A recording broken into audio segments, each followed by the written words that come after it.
We catch the feds lying because they own paperwork just show that they lying. And get to the bottom part of this because this is insane.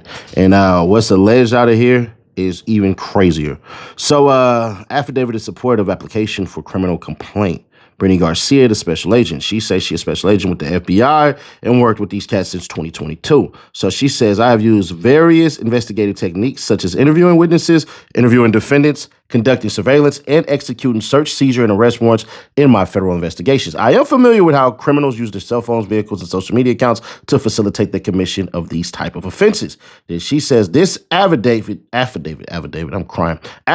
is based on my personal knowledge as well as information provided to me by other law enforcement officers and other individuals who have participated in investigations. So it goes on to say, based on the facts set forth below, there's probable cause to believe that on or about January 10, 2026, in the Northern District of Texas and elsewhere, the following individuals violated 18 U.S.C.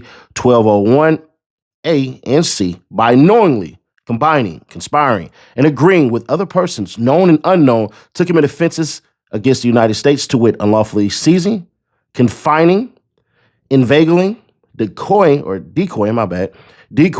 kidnapping, abducting, or carrying away for ransom or reward any person. Then it goes on to name all of these cats. Probable cause.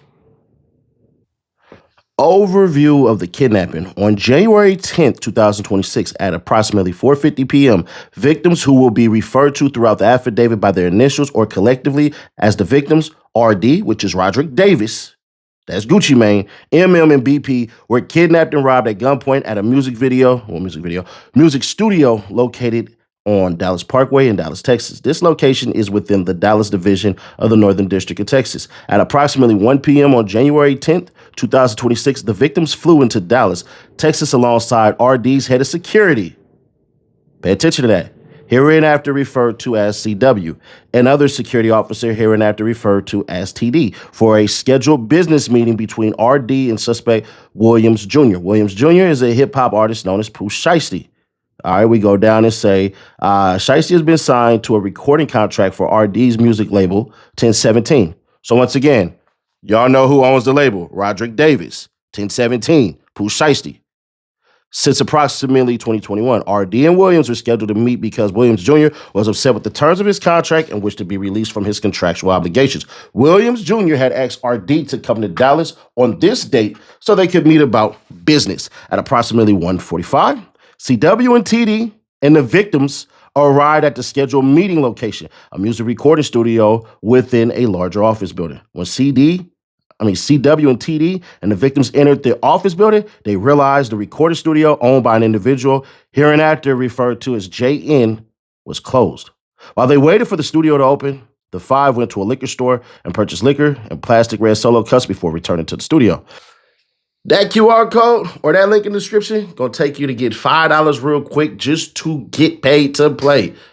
What though? Play some games, get paid. Man, number 2 in the Apple Store, number 3 in the Google Play Store for a reason. That's Free Cash and SETI Nash. Y'all know we don't do no lying over here. So what I'm gonna do is I'm gonna link y'all up. They said, Nash, get the visionaries over there, let them play. I said, put 5 on it. They got 5 on it. When you go and play with me, download that QR code or the description in that thing. That link. I don't know. I can't rap. I can't sing either. But I can get y'all $5. Let's get on. Junior father, William Sr., called JN multiple times on that day of the meeting at approximately 2:53 p.m. JN answered the phone and learned that William Sr. was attempting to book a recording studio that afternoon for Williams Jr. and RD to record music at around 3:15 p.m. JN opened the studio for RD, MM, BP, CW, and TD. Investigators later collected and reviewed surveillance video captured at another business located at the same office building on the same floor as the recorder studio, which shows William Sr. outside of the office building at approximately 3:27 p.m. on January 10th, 2026. William Sr. appears to be speaking with someone on his cell phone before entering the building at or around 3:28 p.m. And you can see the photos right here. We'll enlarge that for you guys so y'all can see right here. That's Pooh Shiesty's dad.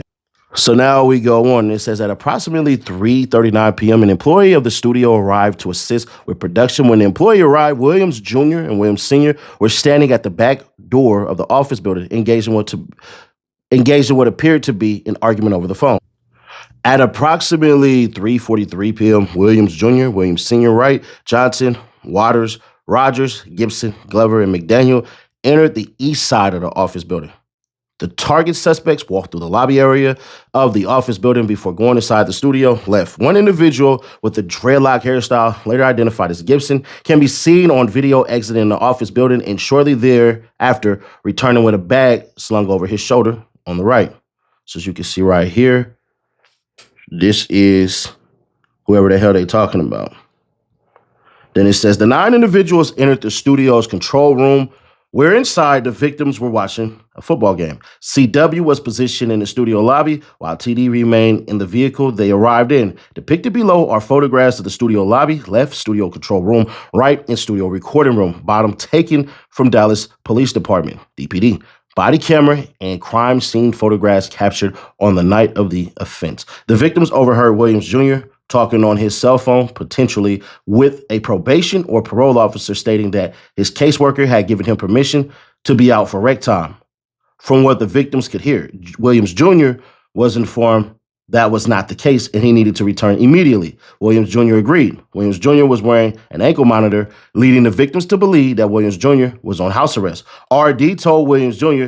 they could reschedule their studio session, but Williams Jr. requested to speak with RD privately in the attached recording room. RD agreed, and they entered the recording room with Williams Jr. Williams Sr. and Wright. Meanwhile, MM and BP remained in the control room with 6 other individuals and continued to watch the football game.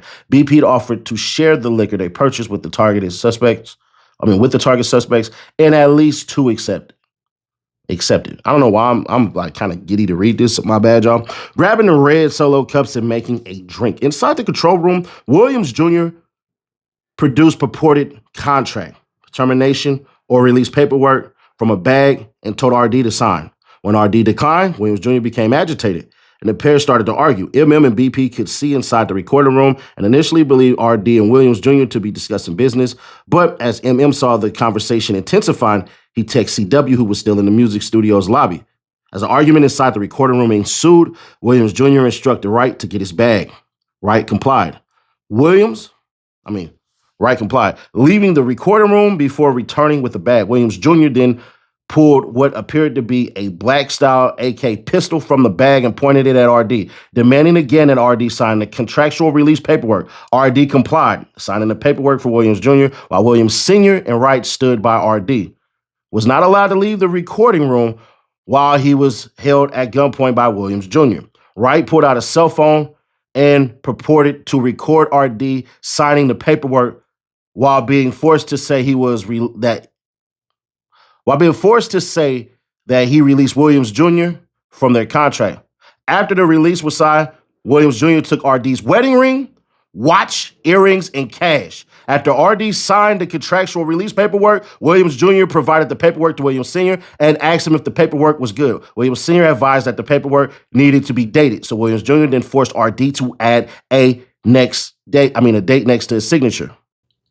Subscribe, turn on that bell to stay notified, and share to keep your people aware. There is so much more to go.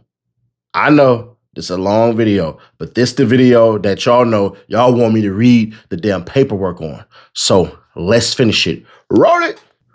BP further identified an individual he knew as Baby Slime 375, later identified as Johnson, as being involved in the kidnapping and robbery, and that during the control room's robberies, Johnson possessed a firearm and held BP and others at gunpoint. Both MM and BP identified an individual they knew as KD, later identified as Waters, as also being involved in the kidnapping and robbery, possessing a firearm and holding them at gunpoint. MM was choked from behind to the point of nearly losing consciousness during the kidnapping and robbery, resulting in scratches on his neck and wrists below. MM was robbed of his Rolex watch, a Louis Vuitton bag containing multiple other high-dollar watches, Apple AirPod headphones, and his wallet at gunpoint by Glover. MM confirmed his Louis Vuitton bag, AirPods, and wallet each had an Apple AirTag, a location tracking device attached.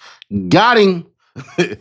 As the altercation inside the control room ensued, Wright walked over to the studio door to the lobby, closed it, and blocked it with his body, preventing the victims from leaving. CW and TD, the victim security guards, watched Wright barricade the door and attempted to force their way into the control room, but were prevented from entering. With handguns drawn, CW and TD managed to partially open the door, but recognized that they were outnumbered by the armed target suspects. RD was pushed onto the couch into the control room, causing the victims to believe they were going to be executed. Williams Jr. placed the barrel of the firearm to the back of BP's head and ordered him and RD to leave the control room and the studio through the west entrance of the office building. RD then instructed CW and TD to escort them to their vehicle. As the victims left, MM turned to Williams Jr. and asked him if they were really taking his watches. Based on later recovered surveillance footage, the target suspects left the studio and office building through the east entrance at approximately 4:48 p.m.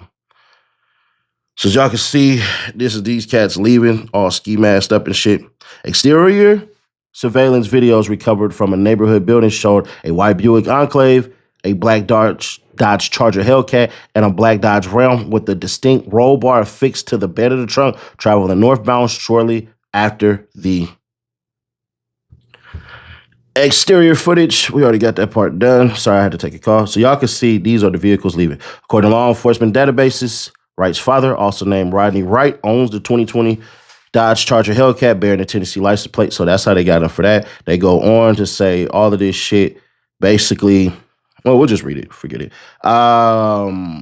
License plate readers basically got all of that stuff during the relevant time period. In particular, a 2:18 p.m. scan on January 10th, 2026 captured the Charger following in close proximity to a black Dodge Ram bearing Arkansas license plate. The Dodge Ram appears to have same distinct roll bars as the Dodge Ram captured on surveillance video near the offense location later that afternoon. LPR scans around 5:04 p.m. on January 10th, 2026 placed the Charger traveling in close proximity to a white Buick Enclave bearing Texas license plate. The Enclave returns with Hertz Rental as its registered owner. On or about January 14, investigators subpoenaed the Hertz Corporation. Basically, they got the car and then found out that Williams Sr. was the person who rented it on December 29, 2025, with a return date of January 11, 2026, which is insane. The records further revealed the Enclave was still rented to Williams Sr.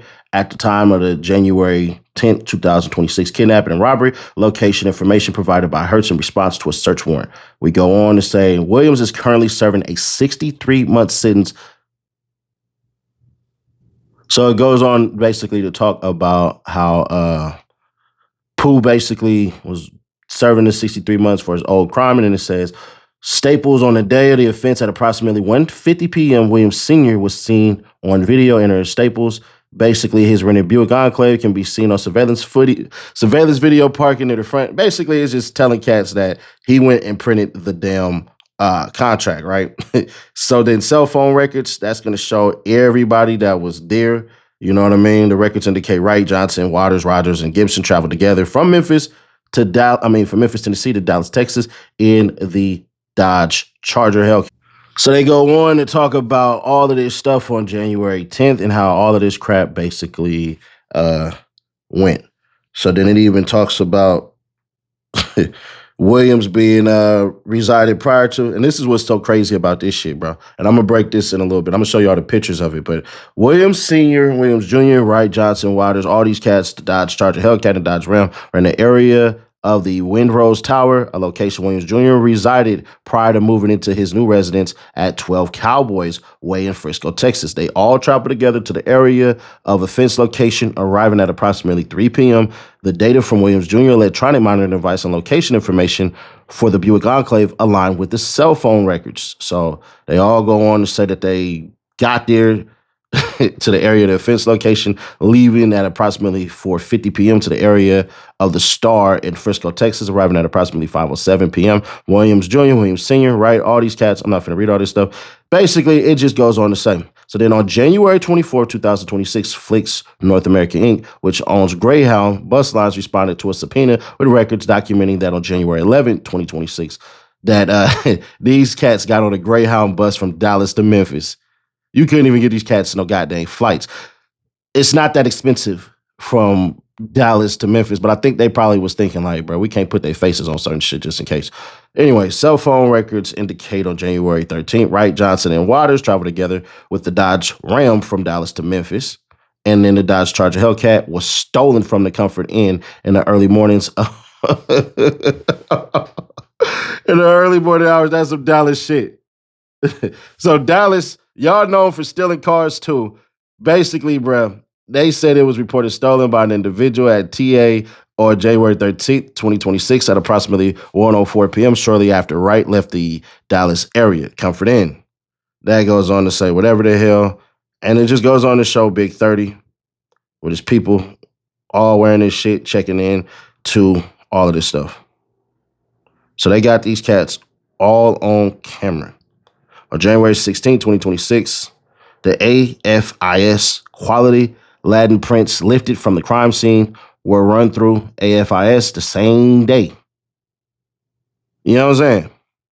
DPD forensic fingerprint expert received hit notifications that the latent prints from one red Solo cup were identified as the left ring finger of Gibson. So this happened on January 16, 2026. And then identification of the target suspects. So all this shit was already done. So y'all got to know that whoever told, which is going to be revealed soon, told way before a whole bunch of shit hit the internet. So BP, and RD all personally knew Williams Jr. by both his legal name and the name under which he performs. Pooh Shiesty is a verified Instagram account, and the individual depicted throughout the accounts matches Williams Jr. and RD described. Now check this out. This is snitching. Right here, this ain't no made up paperwork or none of that shit. and RD describe Williams Jr. as wearing a black Nike brand shiesty mask, black hooded shirt, and black pants during what? The offense. An online search of Williams Jr. matched the individual depicted throughout, Pooh Shiesty. The victims identify Williams Sr.'s Instagram account as Mob Ties Global. Then guess what? Photographs on the account refer to Williams Sr. and Williams Jr. as father and son. Right. BP, and RD all identify Wright, a well-known hip-hop artist known as Big 30, as present during the offense. and RD identified his Instagram account as CEO Big 30, which is verified by Instagram. The account contains photographs of Wright with Williams Jr. and Waters, and investigators located a Facebook account associated with Wright depicting him with Williams Jr. and Waters. and BP identified KD as a nickname for Waters, described him as Williams Jr.'s right-hand man. Described Waters' attire during the offense as a black hoodie with white stripes down the sleeves which matches an individual captured on surveillance video at the offense location. Investigators matched Waters' driver's license photograph to the individual depicted throughout KD375X. So y'all can see all of this shit. But yes, Gucci Mane snitched. He told. Goes on to basically tell more other individuals and all of this stuff and everything.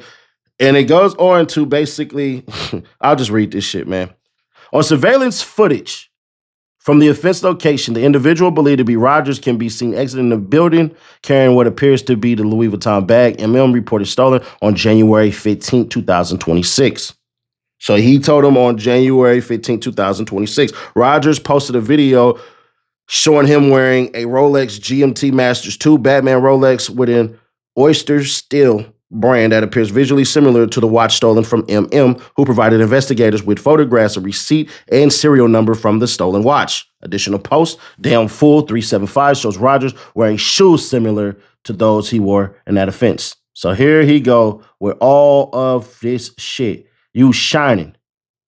Identified the Instagram user Twin CMO as an individual who choked, scratched, and wanted to shoot him during the offense. Investigators matched Glover's driver's license photograph to the individual depicted on the account, and Wright's criminal history revealed a prior arrest with Glover. So as you can see right here, January 11, 2026, 9:30 a.m., a story featuring a large amount of cash, a Rolex visually similar to the stolen one from and a location tag of Dallas, Texas. Why is this date important? January 11, 2026. Because right when Gucci Mane got his ass back home, he snitched. He told. Now, I was told, and this is where I got wrong. Hey, bruh, man, the police did all that telling and all that shit. Nah, Gucci, you told too. January 11th, 2026, 6:12 p.m., a video showing individuals visually similar to Rogers and Gibson flashing large amounts of money and a watch. Then you can see right here.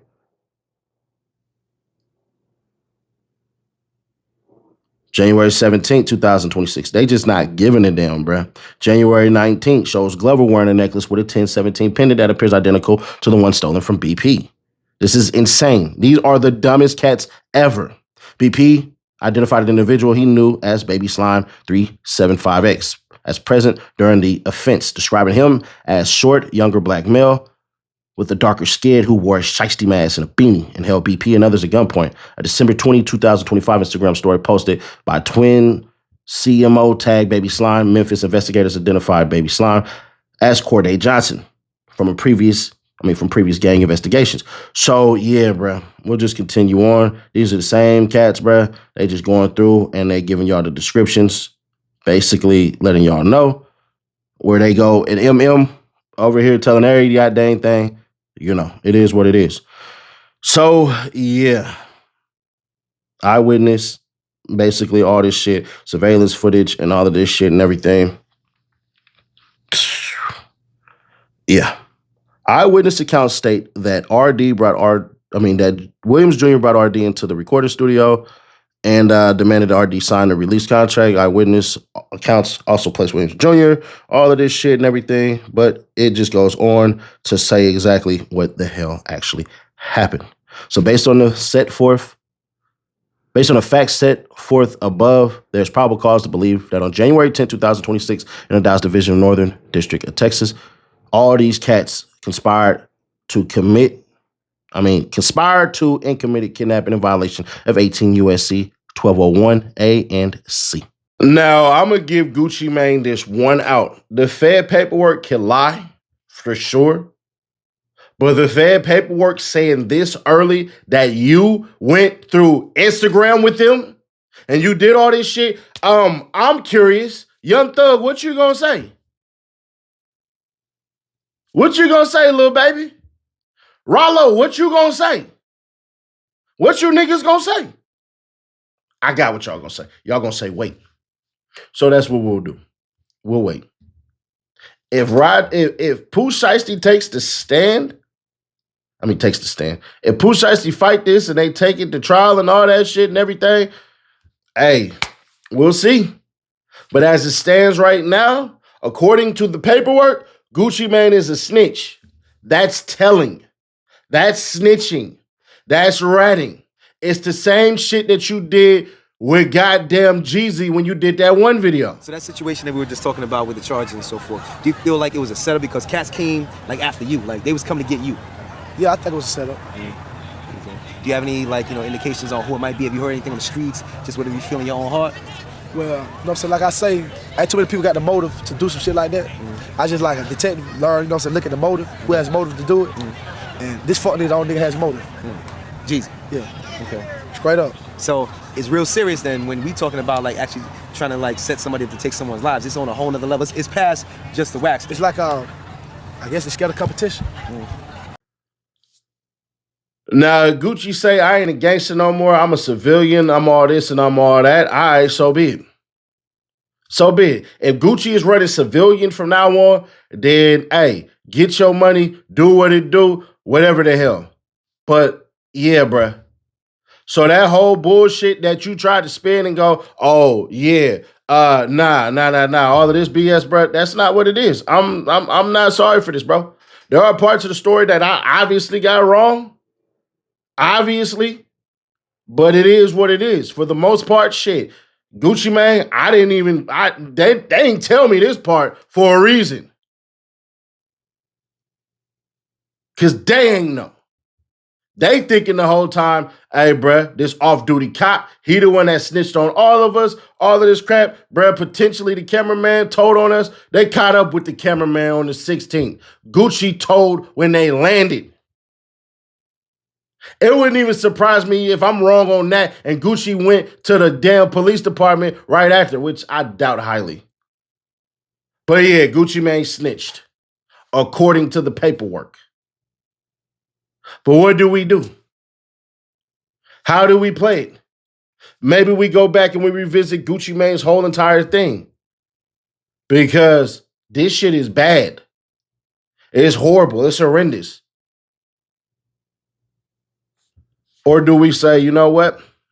Pooh Shiesty, you should have never had to force his hand like that anyways.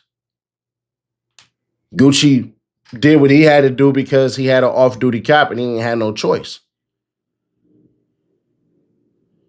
The off-duty cop is the reason why, whatever the hell. I don't know. But I'll tell you this shit. Until this is clear, I ain't playing Gucci Mane no more. Just is what it is. Hey, subscribe, turn on bell, stay notified, share to keep your people aware. Click right here, though, for the original video.